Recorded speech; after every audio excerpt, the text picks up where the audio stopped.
কনফারেন্সে আপনারা নিশ্চয়ই জানেন যে আগামী 13ই ডিসেম্বর মুক্তি পেতে যাচ্ছে শবনম পারভীনের পরিচালনায় এবং অভিনীত শবনম পারভীন প্রযোজনা সংস্থার একটি চলচ্চিত্র হুরমতি।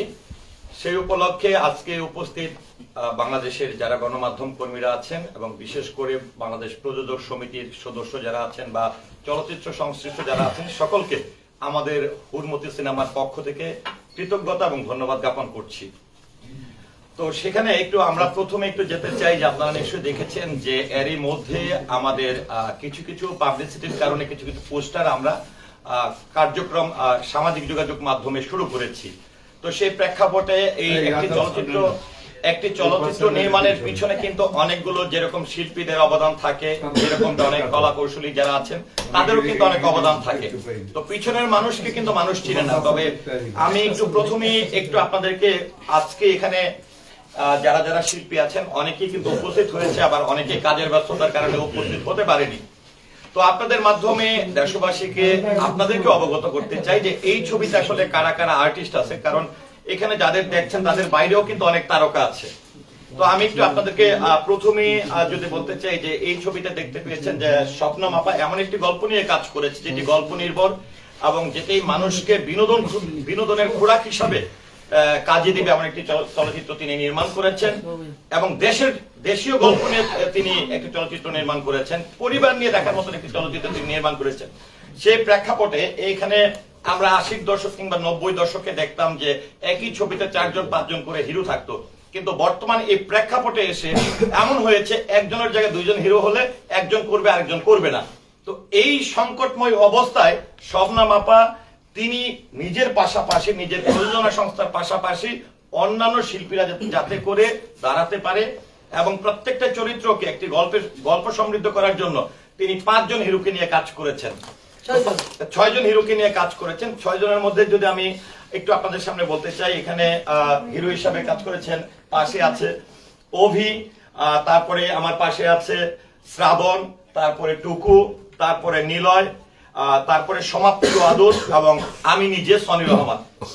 তো এখানে আরেকটি বিষয় হচ্ছে যে আমাদের এই ছবিটি যিনি মিউজিক ডিরেক্টর হিসাবে কাজ করেছেন শওকত আলী রানা ভাই, গীতিকার গুঞ্জন রহমান এবং নৃত্য পরিচালক কিন্তু বাংলা চলচ্চিত্রের খুবই সুনামধন্য 2 জন নৃত্য পরিচালক এই চলচ্চিত্রের নৃত্য পরিচালনা করেছেন।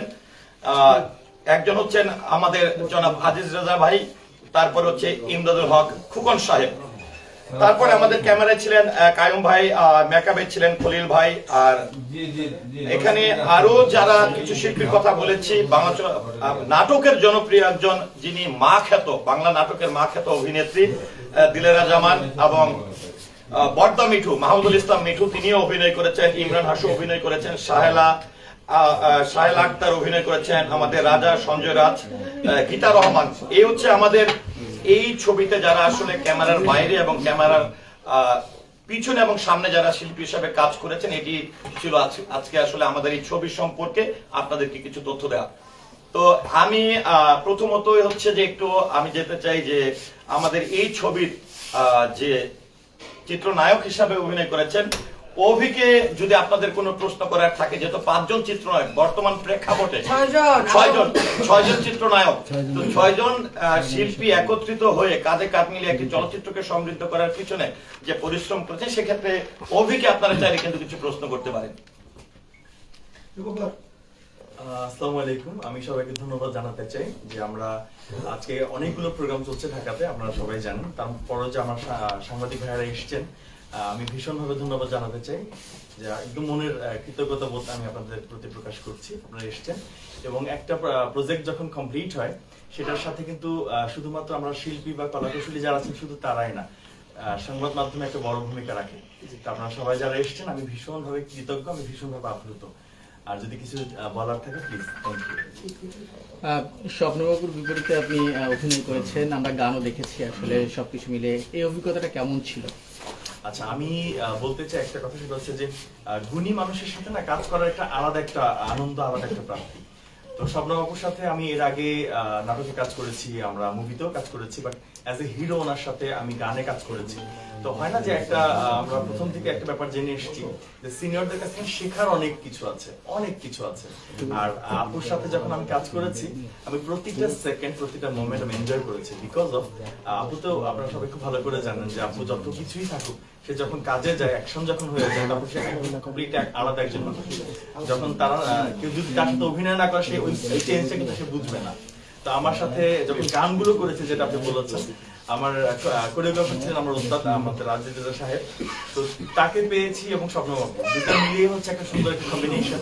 এবং যখন আমরা কাজ করছি, মানে মনে হয়নি যে আমরা এত লং টাইম ধরে পরিশ্রম করছি, এত লং টাইম ধরে আমরা কাজটা করছি। আমরা খুব এনজয় করেছি কাজটা করতে গিয়ে, এবং বেশ ভালো লেগেছে। এবং আমার কাছে মনে হয় যে শবনম আপু বলবে যে না, ওকে, একটা সুন্দর একটা কাজ ছিল। আর স্বপ্নপুর কাছে যদি একটু যাই, যদি যেহেতু 6 জন হিরো, কোন চিন্তা ভাবনা থেকে এই ধরনের গল্প এবং হচ্ছে 6 জন হিরোকে আপনি পছন্দ করলেন, বা আপনার গল্পের প্রয়োজনে 6 জন হিরোকে নিয়েছেন, সব মিলিয়ে যদি একটু জানতে চাই। আসলে মানে আমি একটা অনেকদিন থেকে ভাবছিলাম যে আমি একটা মানে বিনোদন প্রধান ছবি বানাবো। কারণ আপনারা ইতিপূর্বেও দেখেছেন আমি একটু এক্সেপশনাল কাজ করি, কাজ করতে চাই। এদেশের অনেক সুপারস্টাররাও আমার সঙ্গে কাজ করেছেন, মান্না সাহেব, রুবেল সাহেব, ইলিয়াস কাঞ্চন সাহেব, ইনারাও কাজ করেছেন আমার প্রোডাকশন হাউসে। তো এনিওয়ে, আমি যখন এই গল্পটা রেডি করলাম, আমি তখন খুব চিন্তা করলাম, একটা জিনিস মাথায় নিয়ে আমি এই গল্পটা রেডি করেছিলাম যে একদম মানে একটা নির্ভেজাল কমেডির ছবি, মানে নির্ভেজাল আনন্দের ছবি। যেরকম বলে না সবাই যে একেবারে ওই প্রিজারভেটিভ ছাড়া আমি একটা আনন্দ দেওয়ার জন্য এই সিনেমাটা বানিয়েছি। এখন সেই আনন্দ দিতে গিয়ে একা একা তো আর আনন্দ দেওয়া যায় না। আনন্দ দিতে গিয়ে আমার মনে হয়েছে ওকে দরকার, আবার মনে হলো ওকে দরকার, আবার মনে হলো একে দরকার, আবার মনে হলো ওকে দরকার, আবার মনে হলো ওকে দরকার। তারপরে আমার মনে হলো সমাপ্তি ওয়াদুদকেও আমার প্রয়োজন, চরিত্রের প্রয়োজন। তারপরে দিলারামা কাজ করেছেন, দিলারামার জায়গায় কাজ করেছেন, ওনাকেও আমার প্রয়োজন ছিল। মিঠু একটা সুন্দর ছোট একটা চরিত্র করেছেন, বাট খুব ভালো করেছে। যারাই কাজ করেছেন আমার এইখানে, আমার দৃষ্টিভঙ্গিতে, আমার এতদিনের অভিজ্ঞতা, আমি খুবই ছোট একটা মানুষ। আমি আমার প্রযোজনা সংস্থা থেকে এটা মানে সেলফ প্রোডাকশন হিসাবে এটা আমার 9 নম্বর সিনেমা। তো সেই কারণে মনে করেন যে আমি হুমায়ুন স্যারের সঙ্গে কাজ করেছি, এদেশের অনেক গুণী জনদের সংস্পর্শে আমি গিয়েছি কাজের ক্ষেত্রে। তো তাদের থেকে যেই অভিজ্ঞতাটা অর্জন করেছি, আমি খালি শুধু দেখি হুমায়ুন স্যার যেইভাবে ধরেন সিনেমা বা নাটক বানায়, আমরা কিন্তু খুব সিরিয়াসলি অ্যাক্টিং করি, বাট পাবলিক ওয়াজ লাফিং দ্যাট টাইম। তো এরা এত এনজয় করে, আমার তখন থেকে একটা মনে হয়েছে যে কিভাবে আমরা সিরিয়াস থাকবো এবং লোকেরা হাসবে, এইভাবে যদি আমি একটা চলচ্চিত্র নির্মাণ করতে পারি, তাহলে মনে হয় দর্শকরা হয়তো আনন্দ পাবে এবং হলে এসে সিনেমাটি দেখবেন এবং এনজয় করে চলে যাবে। আমি শুধু বিনোদন দেওয়ার জন্য এই ছবিটি নির্মাণ করেছি। আমার এই ছবিতে কিছু একটা মেসেজ তো থাকেই, ওটা আছে, কিন্তু নর্মালি আমি 100% বিনোদনমূলক একটি বাংলা চলচ্চিত্র নির্মাণ করেছি। যেহেতু এই সিনেমার প্রযোজকও আপনি, প্রযোজক হিসেবে, নায়িকা হিসেবে আপনাকে নিজেকে কেন বেছে নিলেন? আপনারা যে অর্থে নায়িকা বলছেন, আমরা কিন্তু নায়িকা বলতে অনেক কিছু বুঝি। নায়িকার কোনো বয়স নেই, নায়িকা যে কেউ হতে পারে। নায়িকার বয়স 80 বছরও হতে পারে, আবার নায়িকার বয়স 16 বছরও হতে পারে। 16 বছরের যিনি নায়িকা হবেন, তিনার যে ডিউটি, সে হচ্ছে একটি 18 বছর বা 20 বছরের ছেলের সঙ্গে প্রেম করবে, ঘুরে মিরে বেড়াবে, বাগানে যাবে, বাদাম খাবে, দ্যাটস ইট। আমাদের কিন্তু প্রত্যেকটা মানুষের, আপনি একটা জিনিস মনে করবেন, আপনারা সাংবাদিক ভাই, আপনারা সবাই একটা বয়স তো সবাই পার করেছেন বা করবেন আপাতত। আমাদের কিন্তু ধরেন স্কুল লাইফে আমরা যখন 1 2 পড়ি, তখন কিন্তু একটা ভালো লাগা কাজ করে। কোনো একটা ছেলের সঙ্গে যখন আমরা বসে কথা বলি, তখন কিন্তু আমাদের মনে হয় ওর একটু ভালো লাগে, ওর কাছে বসে একটু বসি আর কি, যায় ব্রেনসে জায়গা না পেলে তুই আমরা জায়গায় বসে এইসব বলে টলে ঝগড়া টগড়া করে আমি কিন্তু ওর পাশেই বসি। আপনি যখন হাই সেকশনে যান, তখন আপনার ভালো লাগার ব্যাপারটা কিন্তু চেঞ্জ হয়ে যায়, যে হাই সেকশনে গিয়ে আপনার তখন আরেকজনকে আরেক রকমের ভালো লাগে। যখন আপনি কলেজে যান তখন কলেজের মতো করে একজনকে ভালো লাগে। যখন আপনি ভার্সিটিতে যান তখন আপনার ভার্সিটি লেভেলের কাউকে ভালো লাগে। এবং যখন আপনি কর্মজীবনে ঢোকেন তখন কিন্তু আপনার কর্মজীবনের মতো করে তখন আপনার মধ্যে একটা ম্যাচুরিটি আসে এবং আপনি চিন্তা করেন যে আসলে আমার কাকে জীবন সঙ্গী করলে আমার সংসারটা সুন্দর হবে, এবং এই ভালোবাসাটা কিন্তু থাকে।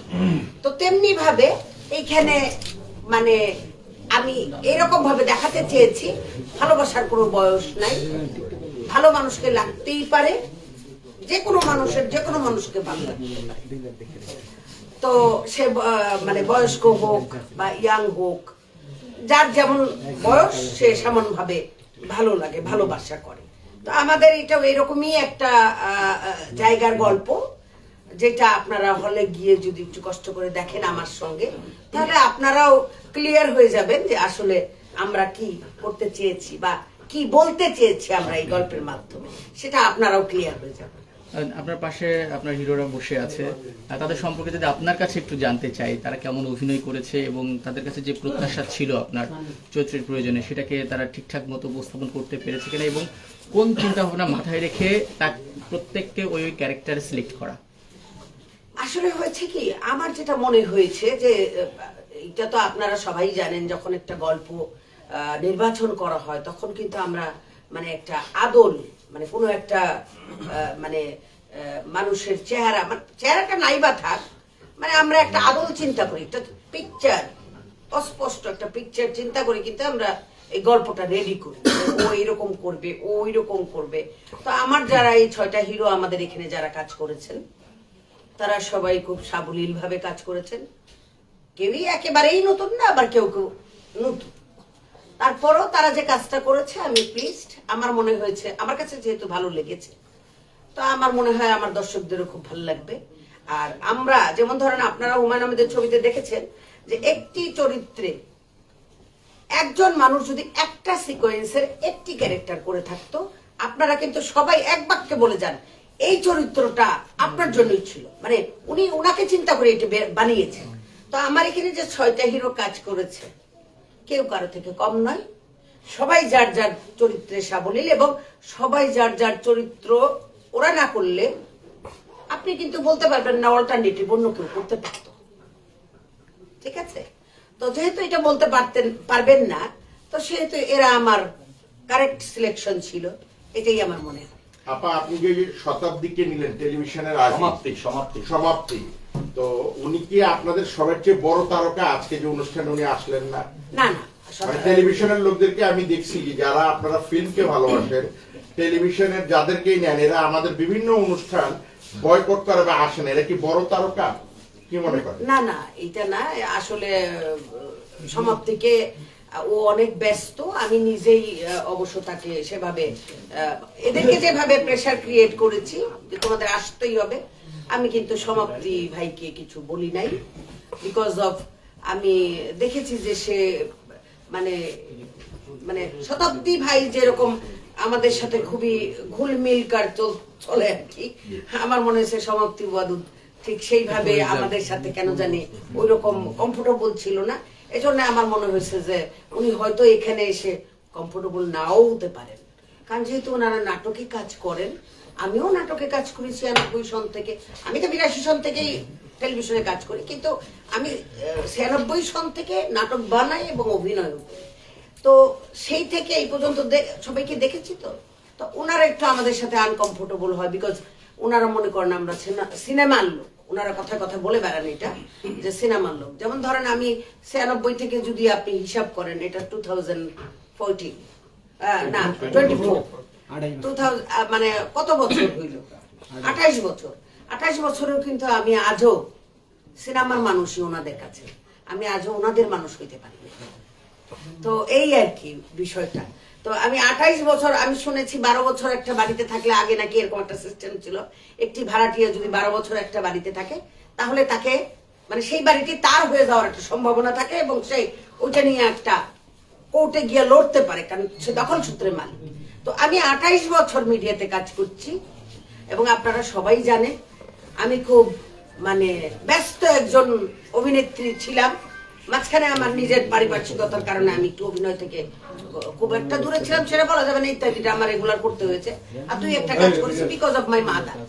আমার মা অসুস্থ, আমার বাবা নাই, আমাদের ভাই বোনেরা সবাই ব্যস্ত, মানে সেভাবে আমার মাকে টেক কেয়ার করার কেউ নাই। আমার মাকে আমি টেক কেয়ার করি। আমার মার পা ভেঙে গেছে, ডান দিকের পাটা উনি ওয়াশরুমে যেতে গিয়ে ভেঙে গিয়েছিল এবং উনি মেন্টালি একটুখানি ব্রেনের মধ্যে একটু প্রবলেম হয়ে গেছিল, মানে সে কাউকে চিনতো না। যেমন কেউ আসলে তাকে কমপ্লেন করতো আমার আম্মা, দেখো আমার 1 মাস ধরে বাদ দেয় না। তো সেই কারণে মনে করেন যে আম্মার টেক কেয়ার করতে গিয়ে আমাকে অনেক কাজ ছেড়ে দিতে হয়েছে। এখন লোকের একটা ধারণা হয়ে গেছে, অনেকেই মনে করছেন যে আমি বোধহয় অভিনয় ছেড়ে দিয়েছি বা অভিনয় করছি না। আসলে কিন্তু তা না। আম্মাকে আমি 2টা বছর সময় দিলাম, কারণ ওনার পেটে হয়েছি, উনি আমাকে লালন পালন করেছেন, ওনার প্রতিও তো আমার কিছু দায়িত্ব থাকে। এখন একটা লোক পেয়েছি, বাড়িতে পাঠিয়ে দিয়েছি আমার আম্মাকে। এখন আবার আমি নতুন করে কাজ শুরু করছি, যেমন আমি বৈশাখীর একটা বিরাট সিরিয়ালে কাজ করছি, ওটার ডিরেক্টর রোমান রুনি, এবং আরো কয়েকটা সিঙ্গেল স্ক্রিপ্ট বাসায় এসছে, আর ইত্যাদি তো যথারীতি আছে। আপু, আপনি কিছুক্ষণ আগে যে কথাটা বললেন সিনেমা নিয়ে, কিছুক্ষণ আগে যেটা বললেন তাতে বুঝলাম যে মেসেজটা এরকম সিনেমায় যে মানুষের ভালোবাসার সাথে সাথে ভালোবাসার মানুষের পরিবর্তন আসতে পারে। আর আপনার পোস্টারেও সেম লেখা যে 6 জনের সঙ্গে বিয়ের পিড়িতে স্বপ্নম পার্টি। তাহলে কি আপনি মানে সমাজ থেকে এই ধরনের মেসেজ দিতে চাচ্ছেন যে একজন নারী চাইলেই 6টা বিয়ে করতে পারবে বা ভালোবাসার মানুষ চেঞ্জ করতে পারবে পদে পদে? এই প্রশ্নটা আপনি করলেন, ঠিক আছে, আপনার আইডিওলজিতে এটা ঠিকই আছে, কিন্তু আমি এই প্রশ্নটার কোনো উত্তর আমি দিতে চাচ্ছি না। কেন আপু জানেন? কারণ হচ্ছে আপনি হলে গিয়ে দেখেন আসলে উনি 6 জনকে বিয়ে করে কিনা, তাই না? এটা একটা সারপ্রাইজ। কারণ প্রত্যেকটা জিনিসের প্রত্যেকটা কাজেরই তো একটা ধরেন একটা মানে গোমর থাকে। এটা আমার একটা গোমর যে আমি 6 জনকে একসাথে বিয়ে করছি, না একজন একজন করে করছি, নাকি কাউকেই করছি না। এটা হচ্ছে দেখবার বিষয়, এটা দেখে বুঝতে হবে। আপু, আপনার বর্ণিল একটা ক্যারিয়ার যদি বলি, পিছনের দিকে তাকাই, অনেক বছর ধরে ইন্ডাস্ট্রিতে আছেন, অভিনয় করছেন। এত বছর পরে কেন প্রযোজনায় আসা, এবং আপনি এই গল্পের একদম মানে সিনেমাতে আসলে আমি জানি না, অন্তত এর আগে যদি প্রযোজনা করে থাকেন। ছোট ভাই, আপনার জানার অনেক ভুল আছে, আমি এটা জানি না, আমি আপনাকে একটু সংশোধন করে দিই। আমি 1992-তে প্রযোজনা প্রতিষ্ঠান খুলেছি। ওটি আপনি গুগলে সার্চ দিবেন, স্বপ্ন প্রোডাকশনস নাম দিয়ে। হ্যাঁ, সিনেমাই তো। এটা আমি বললাম যে আমার জানা ভুল থাকতে পারে, আমি এটা মান্না মেনে সাহেব নিলাম। সত্যেশ্বরের কাজ করেছে, রুবেল সাহেব মৃত্যুদণ্ডে কাজ করেছে, পাপি শত্রু বানিয়েছি দিদিকে নিয়ে, তারপরে হচ্ছে গিয়ে আপনার ভয়ঙ্কর নারী বানিয়েছি, এদেশে প্রথম মহিলা ভিলেন হিসেবে আমি ওই একটা সিনেমা প্রযোজনা করেছি, দুর্দর্শ পামেলা বানিয়েছি, কুখ্যাত জরিনা বানিয়েছি, আরো অনেক। তো এত বছর পর আবার, এটা তো অনেক আগের শুটটা কি আগে করা ছিল কিনা, বা এই সিনেমার শুটিং কবে শুরু করেছিলেন আসলে? এটা সিনেমার শুটিং আমরা একটু আগেই করেছি, একেবারে খুব 20 বছর হয়ে গেছে নট দ্যাট। আমরা এটা 2020-এ রিলিজ করার একটা টার্গেট ছিল আমাদের, কিন্তু আপনারা সবাই জানেন হোল ওয়ার্ল্ড একটা ক্রাইসিসের মধ্যে পড়ে গেলাম আমরা করোনার কারণে। আমরা কিন্তু ছবিটা রিলিজ করতে পারি না, তো আমরা বসে থাকলাম। করোনা অনেক দিন ছিল, আপনারা সবাই জানেন সিনেমা হল প্রায় নিয়ার অ্যাবাউট 2 বছরের মতো বন্ধ ছিল। এখন ছবিটা হলগুলি না খুললে আমি কোথায় সিনেমাটা রিলিজ করবো? আমি তো আর আমার ঘরে প্রজেকশন চালিয়ে ছবিটা দেখতে পারবো না বা আপনাদেরকে দেখাতে পারবো না। আমি আসলে সিনেমাটা তো বানিয়েছিলাম আপনাদেরকে দেখাবো, এখন আপনারা যখন দেখবেন তখনই এটা। তো এই জন্যই মনে করেন এরপরে আমরা আরো 2টা ডেট করেছিলাম, আমরা ডেট নিয়েছিলাম প্রযোজক সমিতি থেকে। তখন ধরেন আমরা লাস্ট ডেটও নিয়েছিলাম আগস্টে আমরা ছবিটা রিলিজ করব। তার মধ্যে জুন থেকে মনে করেন প্রোগ্রাম মানে দেশে একটু ঝামেলা শুরু হয়ে গেল আমাদের। আনফরচুনেটলি আমাদের গভর্নমেন্ট ফল করলেন সেপ্টেম্বরের 5 তারিখে। তো ন্যাচারালি আপনি বলেন ওর মধ্যে কি আমি ছবিটা রিলিজ করতে পারতাম? পারতাম। দ্যাটস ওয়াই আমার এই যে ডিলেটটা। আপু, আপনার প্রোডাকশন হাউস থেকে যে সিনেমাগুলোর কথা বললেন সেগুলো ও যেই সময় রিলিজ পেয়েছিল সেই সময় হলের সংখ্যা অনেক ছিল এবং সেই সময় হ্যাঁ, আমার মৃত্যুদণ্ড 1950 এবং সিনেমা সেগুলো হল। দারুণভাবে ব্যবসা করেছিল। সেই তুলনায় এখনকার সিনেমার যে অবস্থা বা হলের যে প্রেক্ষাপট, এই সময়ে সিনেমাটা রিলিজ দিচ্ছেন, কতটুকু ব্যবসা সফল হবে বা দর্শকের কাছে গিয়ে পৌঁছাবে বা কেমন আশা করছেন আসলে সব মিলিয়ে? আসলে ভাই হয়েছে কি, মনে করেন আমি এই চলচ্চিত্রটাকে ভালোবেসে চলচ্চিত্রে এসেছি। আমি যেই ফ্যামিলি থেকে এসেছি সেখান থেকে কেউ চলচ্চিত্রে আসে না। আমার ফ্যামিলির একজন মাত্র লোক ছিল এই চলচ্চিত্রে, ওনার নাম হচ্ছে সৈয়দ আক্তার হোসেন। আমাদের সৈয়দ আক্তার আলী না, সৈয়দ আক্তার হোসেন, যিনি নদী ও নারী সিনেমার হিরো ছিলেন সুচন্দা ম্যাডামের অপোজিটে। উনি ডাক্তারি পড়তে এসেছিলেন। উনি আমার ফুফাতো খান বাহাদুর আওলাদ হোসেন সাহেবের ছেলে, যে আপনার ফার্ম গেটে যে খান বাহাদুর আওলাদ হোসেন মার্কেট। তো তখন ওনাকে ত্যায্য করে দেওয়া হয়েছিল। আমার ফুফা যতদিন বেঁচে ছিল কখনো উনি কিন্তু আর দেশে যাইতে পারবেন না। তো সেই ফ্যামিলি থেকে আমি একটা মেয়ে বেরিয়ে আসছি। তো আপনারা বুঝতেই পারেন যে আমাকে কতটা কাঠখড় পুড়িয়ে এখানে আসতে হয়েছে। তো আমার টোটাল ভালোবাসাটা হচ্ছে চলচ্চিত্র। কারণ আমি যেদিন আমার জীবনে প্রথম সিনেমার শুটিং দেখেছিলাম, সেটা সনটা আমার মনে নাই। ছবির নাম হচ্ছে সুন্দরী, ববিতা ম্যাডাম, ইলিয়াস কাঞ্চন সাহেব এবং হচ্ছে কি আমজাদ হোসেন সাহেব ওই ছবির পরিচালক। সেটা আমি জেনেছি যখন আমি ফিল্মে এসেছি, তার আগে কিন্তু জানি না। আর আমার এই ছবির মেকআপ ম্যান যিনি খলিল, তিনিও ওই ছবির মেকআপ ম্যান ছিলেন। ওই যে আমি ছবি দেখতে গিয়েছিলাম তখন আমি প্রাইমারি সেকশনে। আমার দুটো প্রশ্ন আছে, সেটা হচ্ছে যে আমরা সোশ্যাল মিডিয়াতে আপনার এই সিনেমার একটা ভাইরাল হয়েছে বক্তব্য, সেটা হচ্ছে আপনি নাকি জমি বিক্রি করে আমি জমি এর আগে অনেকবার বিক্রি করেছি। প্রত্যেকটি সিনেমা আমি যে কুখ্যাত জরিনা বানিয়েছি উত্তরায় আজিজ রাজার বাড়ির পাশেই খলিলের বাড়ির পিছনে 7 কাঠা জায়গা বিক্রি করে আমি ছবি রিলিজ করেছি না।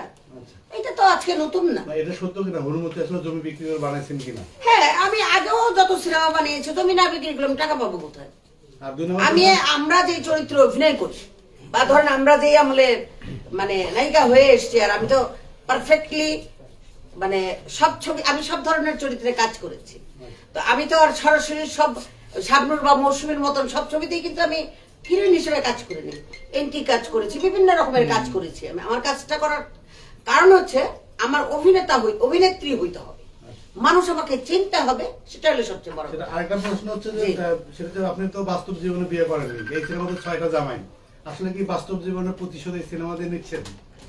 আমি বাস্তব জীবনে বিয়ে করিনি, আপনাকে কে বলেছে? আমি সেদিন আপনাকে প্রশ্ন করেছিলাম। ও আচ্ছা আচ্ছা, আপনি আমাকে প্রশ্ন করছেন। ভাই, নায়িকারা কখনো বিবাহিত হয় না, আচ্ছা, ঠিক আছে? আর্টিস্টদের কোনো বিবাহ হয় না। না, সেই প্রতিশোধটা কি সিনেমার মাধ্যমে নিচ্ছেন কিনা? 6টা জামাই এই সিনেমায় শুনেছি। মেবি হলে হতেও পারে। এবার যদি একটু সনি ভাইয়ের কাছে যাই, পরে যদি প্রশ্ন থাকে স্বপ্নবাবুর কাছে পরে যাব আমরা। সনি ভাই আপনার সাথে অভিনয় করলেন, আমরা গানও দেখেছি বা টিজারও দেখেছি আপনার অভিনয়টা, অভিজ্ঞতাটা কেমন ছিল আসলে? অভিজ্ঞতাটা আমার খুব দারুণ ছিল এই জন্য, কারণ আমি সিনেমা প্রেমী মানুষ ছিলাম, ছোটবেলায় হলে যে ছবি দেখতাম।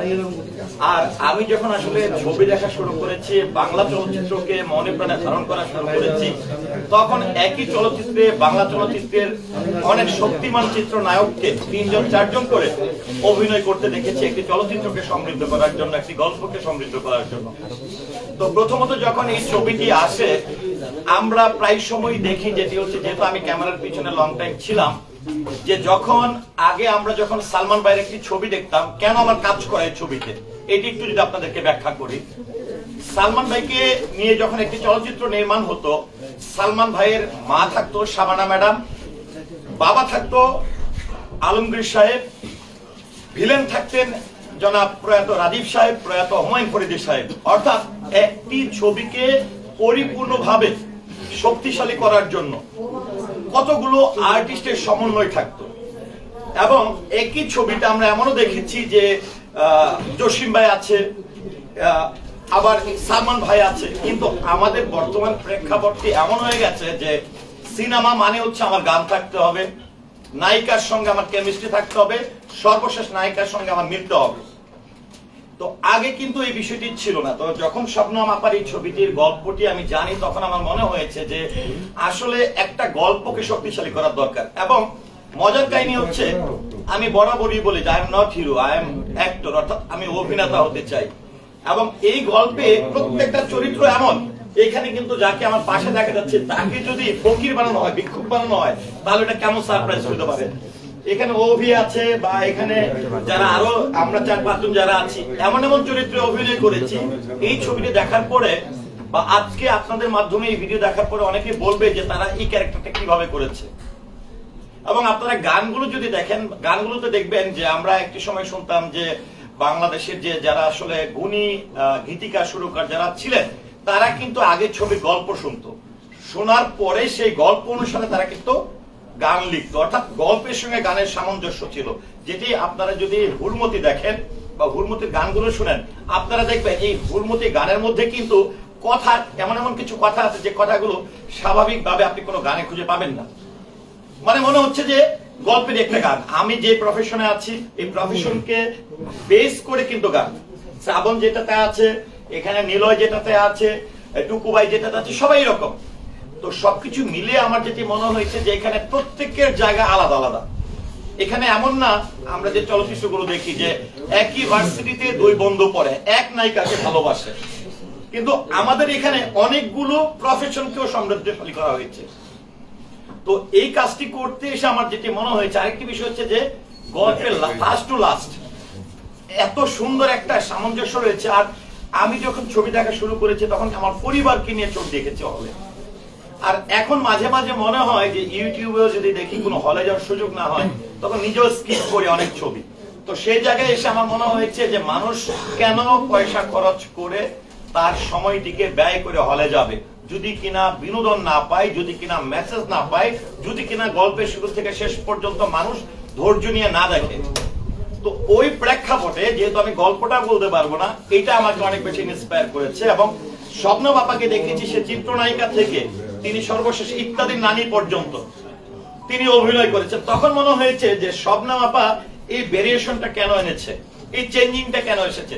তখন এই যে আমার মনে যে স্বপ্নটা ধারণ করেছে যে একজন অভিনেতা হওয়ার, তখন মনে হয়েছে যে এই গল্পে 5 জন যখন আমার সাথে যদি প্লেয়ার না থাকে, একা মাঠে আমি কি খেলবো।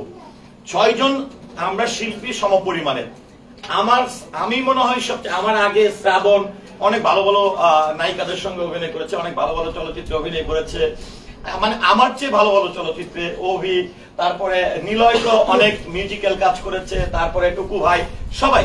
তো সেই জায়গায় এসে আমার মনে হয়েছে যে আসলে যদি কম্পিটিশন না থাকে, দর্শক হলে যে যখন বলবে যে না এই ছেলের চেয়ে ছেলে ভালো করেছে, এর চেয়ে এ ভালো করেছে, তখন আমরাও যদি কোনো হলে বসে দর্শকদের সঙ্গে ছবি দেখি, আমরা কিন্তু আমাদের জীবনের যে অর্জন, অভিনয় করার যে দক্ষতা এবং আসলে আমি কতটুকু দিতে পেরেছি সেটা কিন্তু আমি জাস্টিফাই করতে পারবো। এবং পরবর্তীতে আসলে আমি সামনের দিকে এগোতে পারবো। এবং এটা ভালো লেগেছে। আরেকটি জিনিস হচ্ছে যে স্বপ্না আপার সাথে কাজ করতে যে আমার যেটি ভালো লেগেছে, আমি যখন অভিনয় করছি আমার একবারও মনে হয় নাই যে আমি সিনিয়র কোনো আপুর সঙ্গে অভিনয় করছি। আমার কাছে আমি যখন ওনার সাথে রোমান্টিক গান করছি, হ্যাঁ, স্বপ্না বাপা যখন আমার কাছাকাছি যখন আসে, তখন আমার মনে হয় নাই যেটি হচ্ছে যে স্বপ্না বাপার বয়স এত হবে। আমার মনে হয়েছে যে আমি 28 থেকে 30 বছরের কোন নায়িকার সঙ্গে অভিনয় করছি। আমার কাছে এখনো আমার পাশে বসে আছে। চলচ্চিত্রটাকে এমন ভাবে তিনি তৈরি করেছেন, সেখানে স্বপ্না বাপার জায়গায় আমার মনে হয় বর্তমান সময়ের যদি কোনো নায়িকা থাকতো, এই গল্প ফল করতো। কিন্তু এই গল্পের জন্য দেখেন অনেক সিনিয়র আর্টিস্টই কিন্তু চলচ্চিত্রের ছেড়ে চলে গেছে। স্বপ্না বাপার সময়কার যারা আর্টিস্ট আছে তারা অনেকেই চলচ্চিত্র থেকে ছিটকে পড়েছে, কেউ চলচ্চিত্র থেকে সরে গেছে। এখানে উনি অভিনয় না করলে আমরাও বুঝতেছিলাম না যে আসলে কে এই চরিত্রটি করতো। কারণ ওনাকে স্বপ্না বাপার এই গল্পে কিছু কিছু বিষয় রয়েছে, সেটি হচ্ছে যে স্বপ্না বাপা এই যাবৎকালে যতগুলো চরিত্র অভিনয় করেছে, কখনো ভিলেন করেছে, কখনো ফানি চরিত্র করেছে, কখনো নায়িকা চরিত্র করেছে। এই টোটাল হুড়মতি ছবির মধ্যে তিনি প্রত্যেকটা চরিত্র ওনার জীবনের ক্যারিয়ারে যতগুলো ছবিতে অভিনয় করেছে, প্রত্যেকটি চরিত্র এই ছবিতে দর্শক দেখতে পারবে। এবং এই জন্য শবনম পারভীন এই ছবিতে প্রধান ভূমিকায় অভিনয় করেছে এবং আমরা তার সঙ্গে কাজ করতে রাজি হয়েছি। একটু যদি এবার শ্রাবণ ভাইয়ের কাছে যাই, শনিবার যেটা বললো, আপনার অভিজ্ঞতাটা বা আপনার শুটিং পিরিয়ডটা অনেক তো কাজ করেছেন, এই সিনেমাটায় অভিজ্ঞতাটা যে সব মিলিয়ে একটু জানতেই চাই কেমন ছিল এবং ফুল প্রোডাকশন থেকে স্বপ্নপুর ইয়ে এবং আমি সর্বপ্রথমেই বলবো জাস্ট বেসিক্যালি আমি যতগুলো সিনেমার কাজ করেছি প্রতিটা সিনেমায় আমি ওভার অ্যাক্টিং আমার করতে হয়েছে, হয়তোবা ভিলেন ক্যারেক্টার, ইন্ডি ক্যারেক্টার, কিংবা হিরোইনকে পেলাম না, চিলার চিৎকার মারধর। বেসিক্যালি আমার নিজের ভিতরে যে একটা সত্তা কাজ করে, যেটাতে কোনো অভিনয় করতে হয়, রিয়েল যেটা আমি ওই পরিপূর্ণটা আমি হুড়মুতিতে পেয়েছি। আরো একটা ব্যাপার এখানে আমি যেটা দেখেছি, হুড়মুতির প্রতিটি গান অসম্ভব সুন্দর। এটা যদি আমরা বাঙালি হিসেবে দেখি তাহলে মাস্ট বি আমরা এটা লোকে নেব, এটা রিসিভ করতে আমাদের বেশি সময় লাগবে না। আর যদি আমরা বাংলাদেশে থেকে ভাত খেয়ে আব্বাকে আব্বা না ডেকে আমরা যদি ড্যাডি ডাকি তাহলে আমাদের রিসিভ করতে প্রবলেম হয়ে যায়। কারণ আমাদের সর্বপ্রথম চিন্তা করতে হবে আমরা বাঙালি। আমরা যদি বাহিরের দেশকে ফলো করি, বাহিরের সিনেমা বেটার, বাহিরের দেশের বাজেট কত, আমাদের দেশের বাজেট কত, স্ট্রেঞ্জ। আমরা তো বাহিরের দেশে ওরা যখন আব্বাকে আব্বা না ডেকে পাপা ডাকে, ড্যাডি ডাকে, আমরা ঘরে এসে যদি আমার আব্বু কৃষি কাজ করে, আমার আব্বু বিজনেস করে, রিক্সা চালায়, গভর্নমেন্ট জব করে, আমি যদি বললাম হাই ড্যাডি, দিবে থাপ্পড়? আমরা সেইখানে না গিয়ে আমরা সারাক্ষণ সিনেমার পেছনে ঘুরি। বাইরের মতো কেন হচ্ছে না? ওয়াই বাইরের মতো কেন হবে? আমরা বাঙালি, আমাদের সিনেমা বাঙালির মতো হতে হবে। আরো একটা ব্যাপার যেটা আমরা তার আগেও যেটা দেখেছি, 90 দশকের পরে যখন সিনেমাগুলো চলেছিল, অনেকে বলে অশ্লীলতার জন্য হলে যেতে পারি না।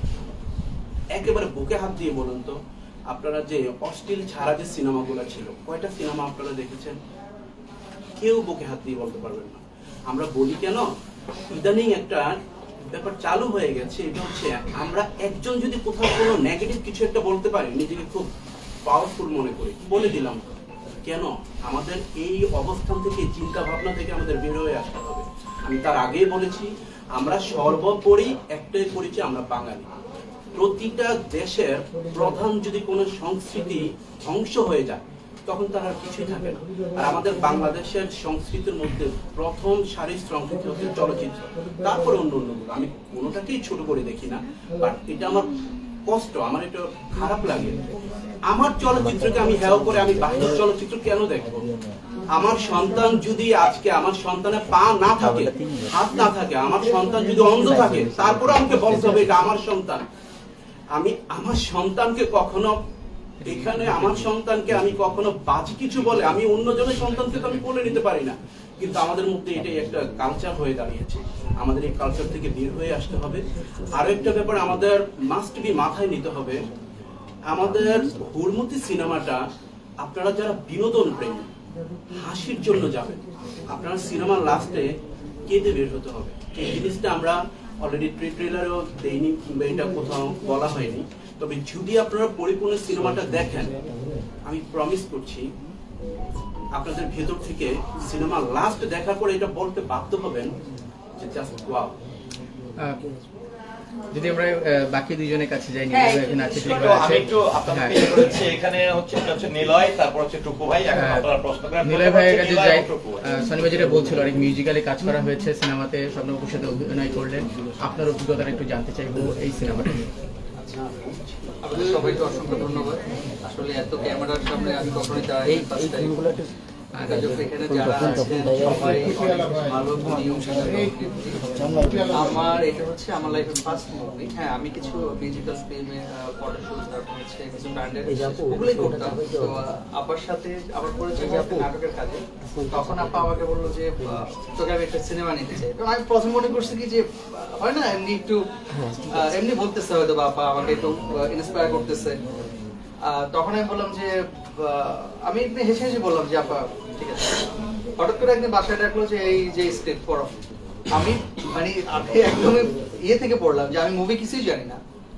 তারপরে ওখান থেকে আসলে অভিনয় করতে যে অনেক বেশি অভিজ্ঞতা হয়েছে। যারা আছেন এখানে গুণী অভিনেতা অভিনেত্রী, আমাদের ওস্তাদ কোরিওগ্রাফার আজিজ রাজা স্যার, তারপরে আমাদের পরিচালক, তারপর হচ্ছে আমাদের রানা ভাই, ওর কথা সবাই খুব গুণী। আমি মনে হয় যে এখানে সবচেয়ে ছোট মানুষ, সেই হিসাবে প্রথম মুভি করে অনেক ভুল ত্রুটি হতে পারে, জানি না এটা কিভাবে আপনারা নিবেন।